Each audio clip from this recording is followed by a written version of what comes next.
Trading. Jim Cramer is here. Jim, lot to talk about today. Bear Stearns first, and I know you and I were just talking in the commercial about this letter that you got. It said, "Dear Jim, should I be worried about Bear Stearns in terms of liquidity and get my money out of there?" That was from Peter. That was a question to you about a week ago. You replied, no, Bear Stearns is not in trouble. If anything, they're more likely to be taken over. You were right about that. Well, don't move your money from Bear. Maybe you weren't right about that. No, what do you have to say? Look, let's understand two things. I said the common stock was worthless on Friday, as soon as the thing was at 36, because we then saw a look at the bonds. If you kept your money at Bear, you made out. You got the liquidity. I mean, look, keeping money at Bear was I guess I could have caused a run on the bank and say, take your money out of Bear. I guess people could say, hold it. He's not saying take your money out of Bear, keep your money in Bear. He's saying buy the common stock. I mean, what the heck? You want me to say that? I mean, I cannot cause a run. It turned out that the Federal Reserve guaranteed the money. I'm not going to tell people to pull money out of these places. The Federal Reserve's guaranteeing the money. They're just not guaranteeing the equity. I got a lot of things wrong in my life, but I do not regret the fact that I said don't take your money out of Bear. Because if you had your money in Bear, you still got it today.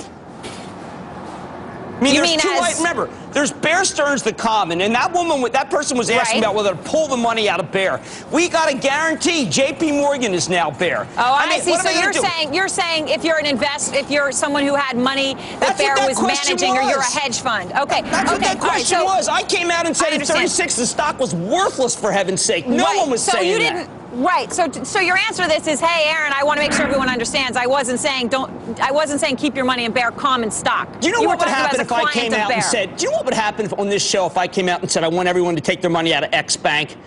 Jim Cramer causes a run on X bank. I mean, that would be stupid, reckless, and wrong because the Fed is guaranteeing it. I mean, we want to play that game. I can give you 5 banks. And I got to tell you, every one of them I wouldn't want to own the common stock, but I would never take a dime out of the vault, for heaven's sake.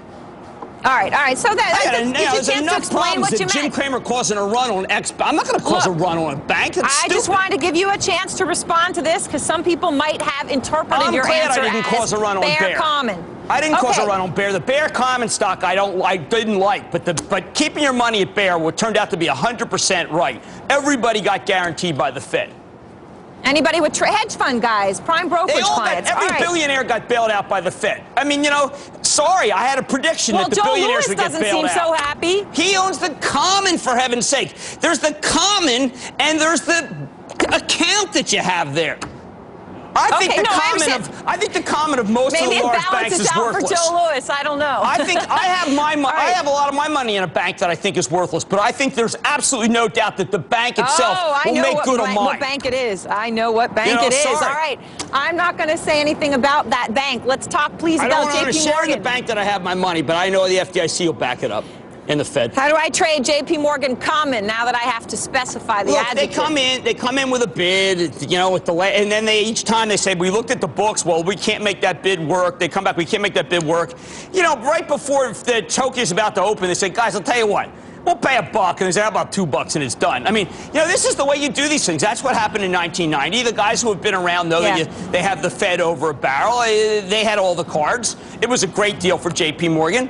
And, it's very difficult to value. What happened here is that the Fannie Mae paper that Bear had, which was a huge amount of Fannie Mae paper, went totally kerflooey because the Fed did not guarantee Fannie Mae paper. That's what the marks were between Wednesday and Friday. That's why I don't think Schwartz lied on Faber's show.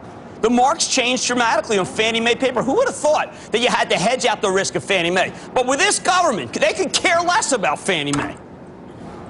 I know you. All right, you have some issues with Fannie and Freddie. We weren't planning on doing this because we talk ahead, but I want to ask you this because you've obviously been very concerned about Fannie and Freddie, and you have on this segment demanded explicit guarantees, right, for Fannie and Freddie. The Fed should be implicit, explicit. The Fed should be buying $200 billion of Fannie Mae paper, not financing J.P. Morgan to steal Bear. I mean, Does I think this that one change, thing's though? fair. That was out selective. Jamie Dimon here, you just made a lot of money for your shareholders. If they just were to bid for Fannie Mae paper, then Bear would have still been alive. And by the way, again, if you have your money at Bear, you're made whole. For those who are freaking out that they'll never get their money at Bear, they are guaranteed by the Fed. It's like the FDIC Jim, for hold hedge on funds. 1 second. Hold on 1 second. I just want to get to Scott Cohn because he has some headlines you're going to want to hear. Breaking news on Bear. Scott? This was bound to happen. We talked about it earlier today. The first of what may be many shareholder class action suits or purported class action suits filed against Bear Stearns. This was filed in New York in federal court by the firm of Coughlin, Stoyer, Geller, Rudman & Robbins. That's the former William LaRock law firm. And they alleged that the management for some time was making material false and misleading statements about the stock. It covers shareholders who held Bear Stearns common stock between December 14th, 2006 and last Friday, March 14th, 2008. Expect more of these to come. Back to you. All right, Scott, thank you very much. I know we're heavy here. Jim, are you still there? Yeah.